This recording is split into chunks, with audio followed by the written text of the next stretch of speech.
Many people get blisters, black toes, and just really sore feet when they go out hiking. Before you blame your shoes and you go out and spend hundreds of dollars on new shoes, I have 5 different alternative lacing options that may solve your problem for free.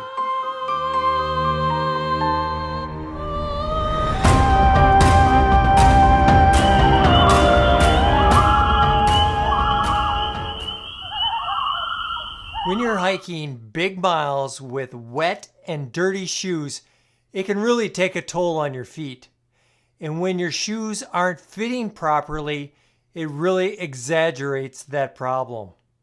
I had a problem with getting my shoes tight enough so my feet wouldn't slide around. And when I tried to tie them super tight, it would hurt the top of my feet. I researched my problem a little bit and came across a runner's forum where they suggested just making a tiny little change in the way that I laced my shoes that solved my problem. If you have a wide forefoot, high arches, your heel is slipping, your shoe just may feel a little too narrow or too tight, or you get black toes or toe pain, here are 5 alternative lacing patterns. The lacing patterns that I'm going to show you are specific to trail runners or tennis shoes. If you do wear hiking boots, there are some alternative lacing options for those as well.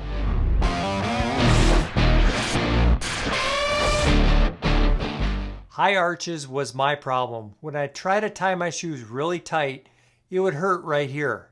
To fix this problem, I simply partially untie my shoes, and instead of doing the crisscross pattern all the way up, I skip the area where the pain is, and I go up 1 loop on the same side, and I continue the crisscross pattern after, skipping the area where the pain was.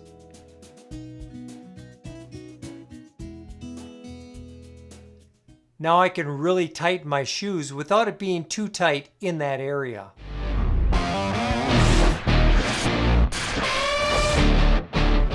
For a wide forefoot, the fix is very similar to the high arch lacing pattern. But on this one, you start at the bottom and you skip crossing over on the first 2 eyelets.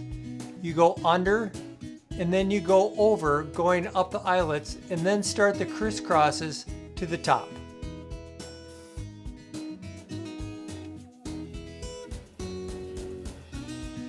This will allow you to keep the forefoot a little bit wider and keep it a little tighter farther up on your shoe.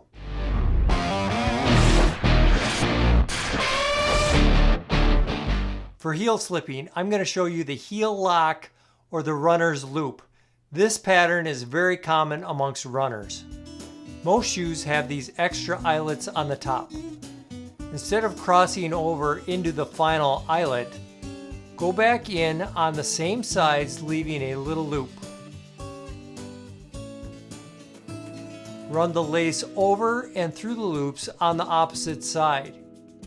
To tighten, pull straight down. Make sure to keep the loop at the top tight and not loose like this. Hopefully this pattern will keep your heel from slipping out of your shoe.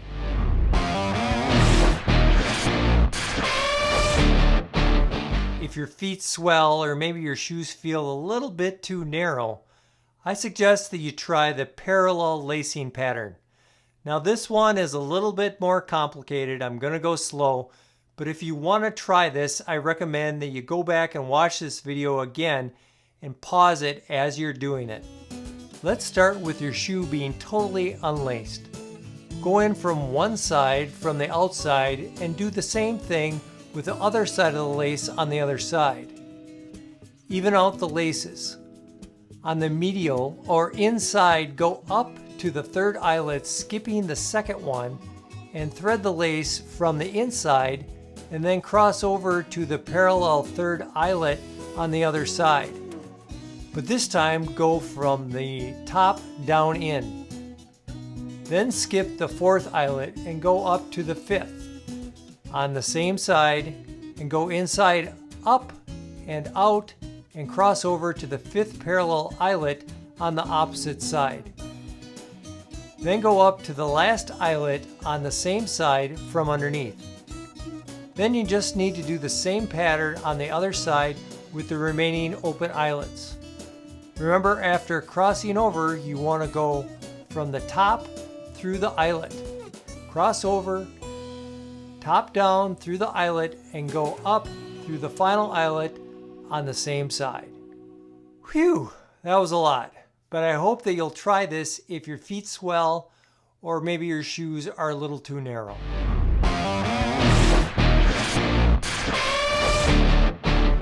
The last one is called diagonal lacing. Now this one is really good to relieve some stress and pressure you have on your big toe. For this one, you'll need to fully unlace your shoes but leave the first eyelet.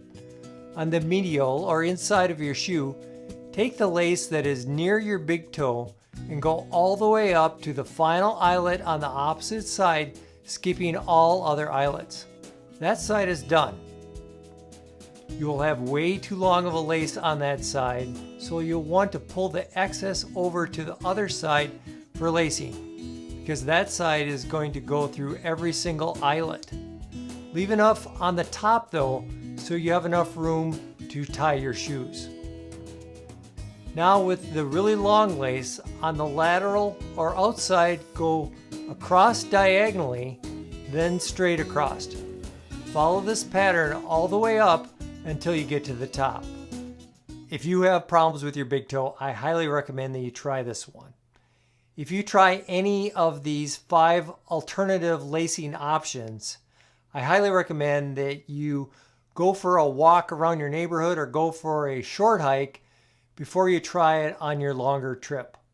Of course, if you don't like that lacing pattern, all you have to do is bend down, relace your shoes the normal way, and you haven't spent any money. All you spent is the time to try it this other way.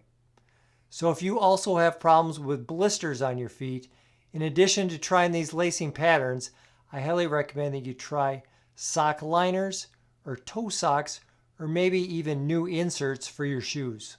Hey, thanks for watching. If you like this video, I do a lot of gear review videos. I do a lot of trip videos where I go to some fabulous locations. Do me a favor, hit subscribe, punch the bell notification, check out Midwest Backpacker on Instagram and Facebook. Thanks for coming along. We'll see you out on the trail.